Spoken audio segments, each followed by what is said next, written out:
పట్టుకొస్తున్నాం మీరు చూస్తున్నారు. ఎన్ని వివరించి చెప్పాలి. ఎస్, నిరుద్యోగ వృత్తి కూడా ఇస్తాను. ఈ సంవత్సరంలోనే మొదలు పెడుతున్నాం నిరుద్యోగ వృత్తి కూడా. అది మీరు వివరించండి. రెండోది తల్లికి వందనం. తల్లికి వందనం అనేది కేవలం డబ్బులు ఇష్టమే కాదు, భూమి కన్నా ఎక్కువ భారం మోసేది మహిళ. మహిళల్ని గౌరవించాలి, తల్లిని గౌరవించాలనేది తెలుగుదేశం పార్టీ విధానం. ఇది ఇప్పుడు కాదు, విశ్వవిఖ్యాత నట సార్వభౌమ స్వర్గశ్రీ నందమూరి తారక రామారావు గారి దగ్గర నుంచి బాబు గారి వరకు జరిగేది. అనేక సంస్కరణలు తీసుకొచ్చాం. ఇప్పుడు డబ్బులు ఇస్తున్నాం, మన చేతులు దులుపుకుంటాం కాదు. మహిళల్ని గౌరవించాలని ఇంట్లో మొదలవ్వాలి, మన వాడక భాషలో మొదలవ్వాలి.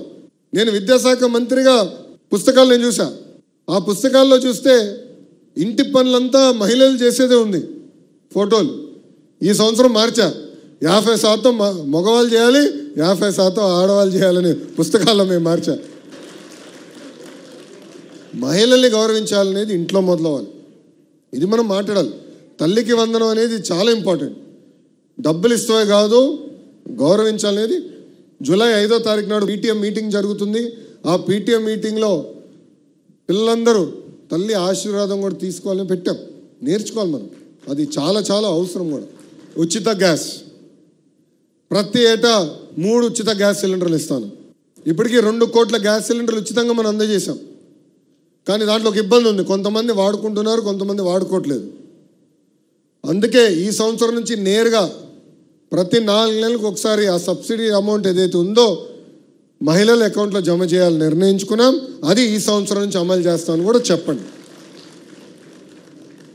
అన్నా క్యాంటీన్లు తిరిగి ప్రారంభించాం. 4,000 రూపాయలు పెన్షన్ అండి వృద్ధులకి, 6,000 రూపాయలు వికలాంగులకి, బెడ్కే పరిమితం అవుతే 15,000 రూపాయలు మనం అందజేస్తున్నాం. భారతదేశంలోనే ఏ రాష్ట్రం ఇవ్వట్లేదు ఇట్లా.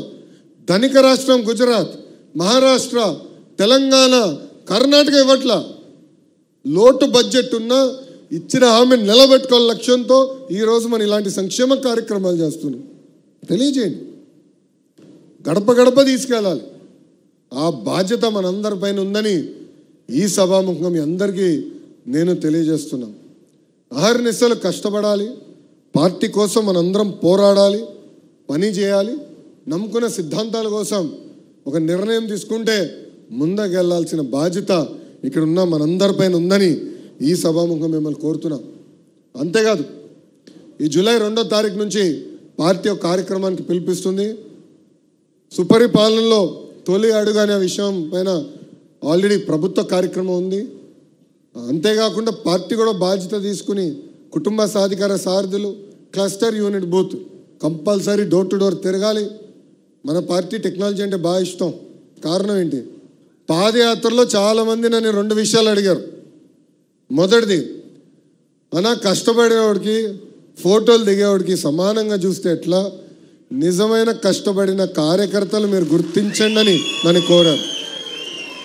రెండో విషయం, అధికారంలోకి వచ్చిన తర్వాత కార్యకర్తల్ని కలవరు, కూర్చుని మాట్లాడరు, మీటింగ్ వేయరు అని చెప్పారు. అందుకే మొదటి దానికి టెక్నాలజీతో జోడిస్తేనే పనిచేసింది ఎవరు, పనిచేయింది ఎవరు తెలుస్తుంది. ఇప్పుడు బాబు షూరిటీ భవిష్యత్ గ్యారంటీ అన్నాడు, ఓటీపీ పెడితే అందరూ లొకేషన్ తిట్టుకున్నాడు. వీడికేం పని పట్టలేదు, పాదయాత్ర చేస్తే సరిపోతుంది, ఎన్ని ఎందుకు పెట్టాడు రాబోయ్ అని. అది పెట్టాం కనుకనే ఎవరు చేశారు, ఎక్కడ చేశారు, ఎప్పుడు చేశారో తెలుసుకున్నాం. అందుకే కార్యకర్తలు మేము గుర్తించగలుగుతున్నాం, అంటే పనిచేసిన కార్యకర్తలు గుర్తించగలుగుతున్నాం. ఫోటో స్టార్స్ని కూడా గుర్తిస్తున్నాం. అద్భుతమైన ఫోటో స్టార్స్, వీళ్ళు ఫోటోలు బాగా దిగుతారు, అటు ఉండి అని చెప్తున్నాం. సేమ్ థింగ్ మీరు చూస్తే మెంబర్షిప్లో కూడా రెఫరల్ ఇచ్చాం. అక్కడ ఎవరు బాగా పనిచేశారో కూడా తెలుసుకున్నాం. అదేవిధంగా మన టీడీపీ ఉంది యాప్, సోషల్ మీడియాలో ఎవరు బాగా పోస్టింగ్ చేశారో కూడా తెలుసుకున్నాం, వాళ్ళకి గుర్తింపు కూడా ఇస్తున్నాం. ఇది మొదటిది. రెండోది, బాబు గారి దగ్గర నుంచి మంత్రుల వరకు కూడా అందరం పార్టీ ఒక డైరెక్షన్ ఇచ్చింది. నియోజకవర్గానికి వెళ్ళి ఒక కార్యక్రమం చేయాలనుకుంటే, ప్రభుత్వ కార్యక్రమం చేయాలనుకుంటే కంపల్సరీ కార్యకర్తల సమావేశం పెట్టుకోవాలి. వాళ్ళతో మాట్లాడిన తర్వాతనే ఏ కార్యక్రమం కొని వెళ్ళాలి. అందుకే మీరు చూస్తే బాబు గారు వచ్చినా కూడా కార్యకర్తలు మీటింగ్ పెడుతున్నారు. నేను ఈరోజు వచ్చింది దేనికి? మన కృష్ణా యూనివర్సిటీలో కాన్వకేషన్, అంటే పిల్లలకి సర్టిఫికేట్ ఇవ్వాలి. కరెక్ట్గా అది ఎంతసేపు పడుతుంది? వచ్చేదానికి 1 గంటన్నర 2 గంటల మీటింగ్ వెళ్ళిపోవచ్చు. నేను పొద్దున్న బయలుదేరి వచ్చి ఉత్తమ కార్యకర్తలను కలిసా, మిమ్మల్ని కలిసా, దాని తర్వాతనే వెళ్ళి ఈరోజు ప్రభుత్వ కార్యక్రమం నేను చేస్తున్నా. ఈ రెండు కోరింది కార్యకర్తలు, చేసి చూపించింది తెలుగుదేశం పార్టీ. కష్టపడదాం. అధికారంలో ఉన్న కాలు రెగరేసుకుని తిరుగుతాం కాదు. 151 11 అయిందంటే దానికి కారణం అహంకారం, అంటే వాళ్ళ మాట విధానం. ఇప్పుడు కూడా అధికారంలో ఉన్నట్టు కాలు రెగరేసుకుంటున్నారు. చేయనండి. కానీ ఎర్ర బుక్ అని వాళ్ళు ఇప్పుడు ఎర్ర బుక్ రాజ్యాంగం అని భయపడిపోతున్నారు రా స్వామి. మొన్నటి వరకు మీసాలు మెలేసి అబే నాకేమవుతూ తోపుతురం ఏమన్నారు ఆయన తమ్మినేని గారు, రథం ఏదో వస్తుందంట, అందరికి కస అన్నాడు. అయిపోయింది.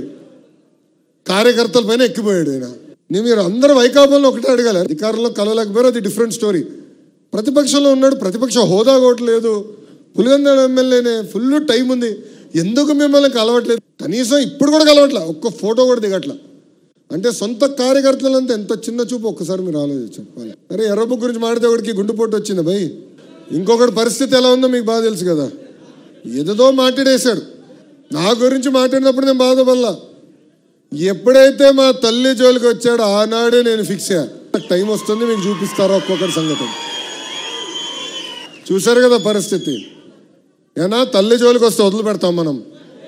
ఎవరిని వదిలిపెడతారా? ప్రసక్తేలే. ఇంకొక